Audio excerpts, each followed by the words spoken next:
Hi everyone, welcome back. This is Jason Zach from Nathaniel School of Music. In part 2, we are going to continue our study of left-hand rhythm patterns that use broken chords, diads, arpeggios, lot of syncopated phrases as well. Hopefully you watched part 1. That will be a good introduction. So head over to part 1. The link will be in the description and you can come back to part 2. Otherwise, if you finish part 1, come on, let's get cracking. So what we do in this part is we're going to take two patterns which use what we call as a line cliche progression. So on the key of G minor, first of all, G minor would be, but it's more like a hybrid minor where sometimes we'll be accessing the major 7th, that would be the G harmonic minor, or the flat 7, which would make it the natural minor. Right? You could also make it Dorian by going a natural 6th or melodic minor. So that's what I mean by hybrid minor. We leave you a link in the description to study hybrid minor really well, which is basically where you access all the kinds of 6th and 7th intervals. So 6th you would say, okay, major 6th or else minor 6th. 7th would be either major 7th or minor 7th. So because of that integration, you can get the natural minor, which is flat 6, flat 7, along with all the all minors will have a flat 3 in them. You have a flat 6, flat 7. Normal 7 or major 7th would be the harmonic minor. And now if you leave the 6 and 7 major, it becomes the melodic minor or the jazz melodic minor, which doesn't have a directional property. And then lastly, the Dorian, which I also kind of put in this minor grouping. Okay, so the patterns are going to be pretty much on the hybrid minor. And the first one, which is on G minor, will be...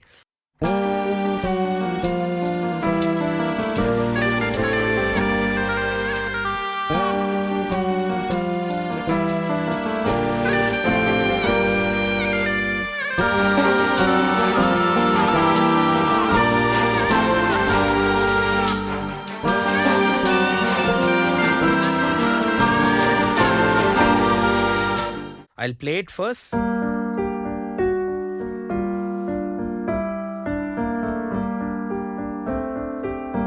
and a lot of variations which I have for you. First, let's learn the basic one on the minor and then it's going to change slightly. So, let's get that first. This is a good hand, rather finger independence practice exercise. Because you're doing a dyad. And you don't want to lift these two fingers. You want to... See that? You can also hold down your pedal if you wish. So don't leave that alone. 1, 2, 3, 4, 1, 2, 3. And now this would have a sense of rhythmic anticipation. So instead of doing...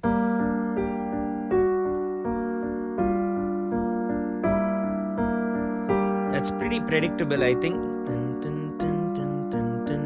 So instead of going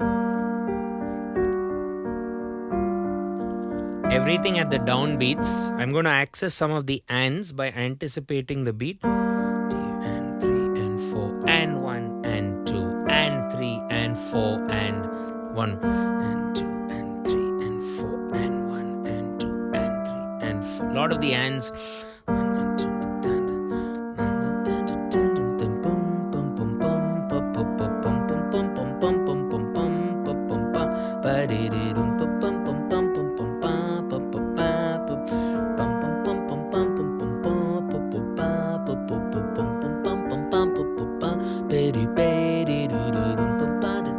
Slowly. Remember to keep that dyad pressed.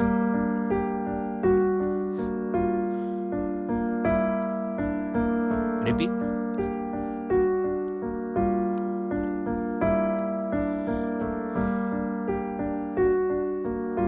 that's the first half of the composition, and then now I'm floating the dyad 1 and 2 and 3 and 4 and 1 and 2 and 3, and you take a break there. 1, 2 and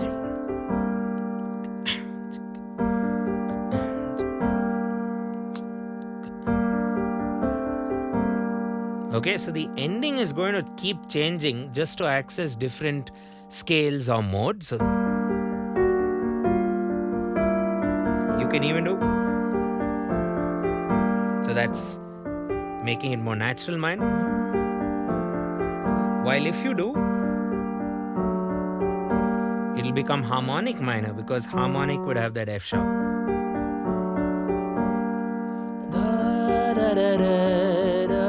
While that would be natural. Okay.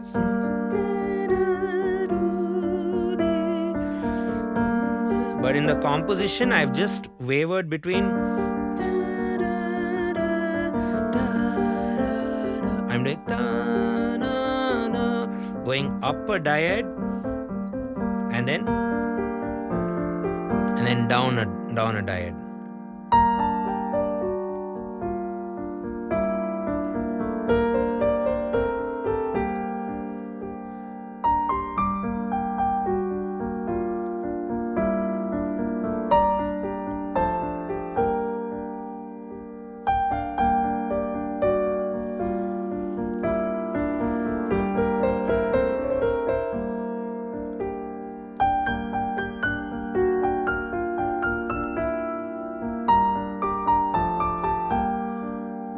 Okay, now at the end we can have a little bit more flavor. What about this scale?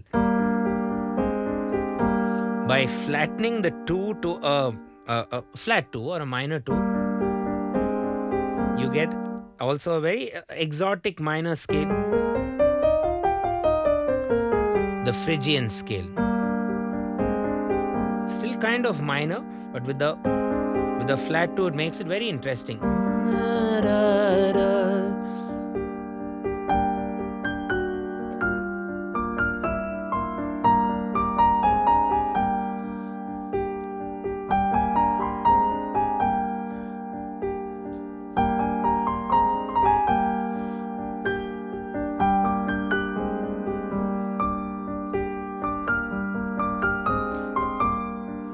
Okay, whole thing.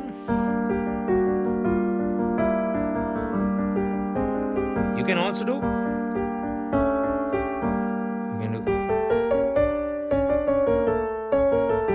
Basically, the sharp 4 or the Tivra Ma can be,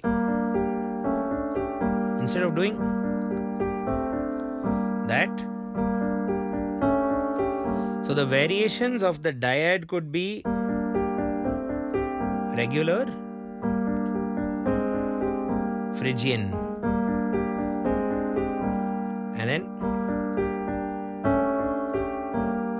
then a minor scale, basically with a sharp 4 in there.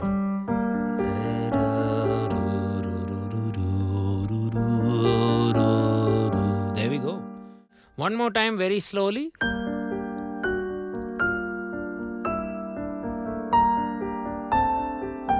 Just highlighting the melodic elements on the right hand.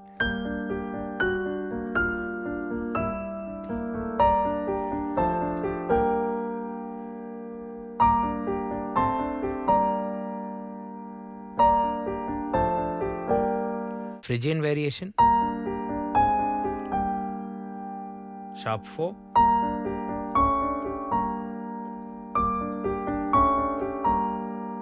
Okay, so that was one pattern which uses this, as they say, line cliche, where octave, a lot of artists have done.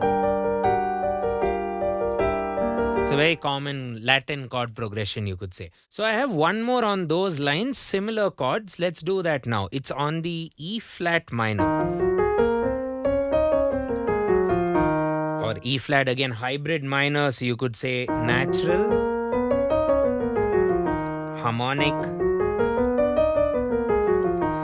Dorian, and what's the other one? Melodic minor. There we go. So around those lines. And let me play the pattern. This is slightly more syncopated. The earlier one was more anticipated, where some of the landing notes came or pulled themselves before the beat to the ends. This is a bit more syncopated, or you'll need to phrase it. I'll play it first.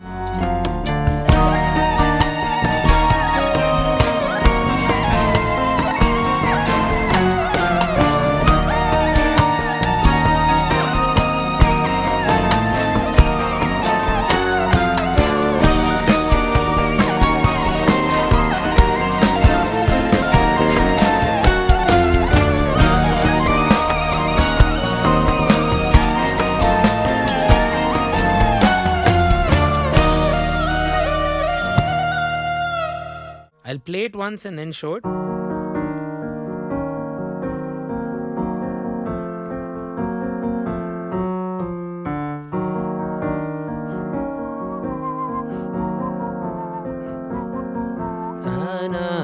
So again, that line cliche happening, right?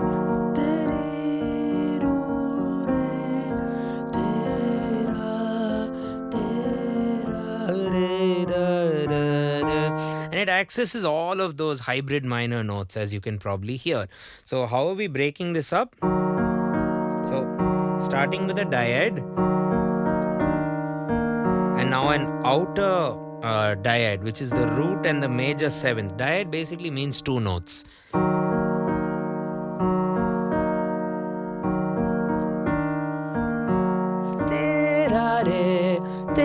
That ends up forming a minor major seventh chord. Regular minor, and I'm descending down the minor major seventh. So ascending E flat minor, descending E flat minor major seventh. Okay, that's an E flat minor seventh.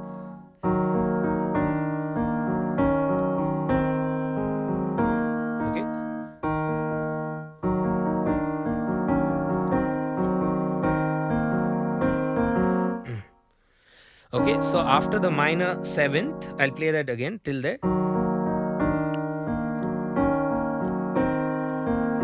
Now it comes down to an E flat minor 6. So minor, minor major 7th, minor 7th, minor 6th. And that's your first segment.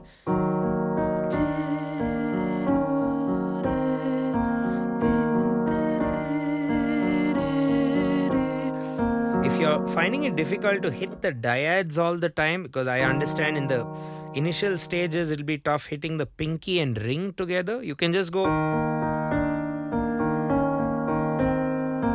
You can just do that. And then. Okay, I'm now moving on to the next segment. So all of these lines start off with the line cliche, and then we add something else. So it's the line cliche area. One more time. One more time. Minor, minor major 7th, minor 7th, minor 6th. And now the.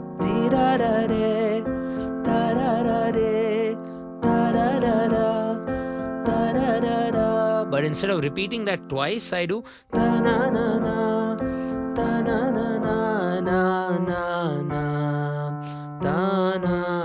That's Gare Ni Sa.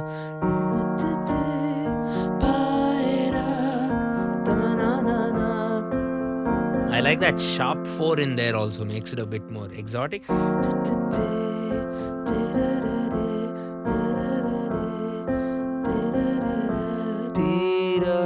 One more time.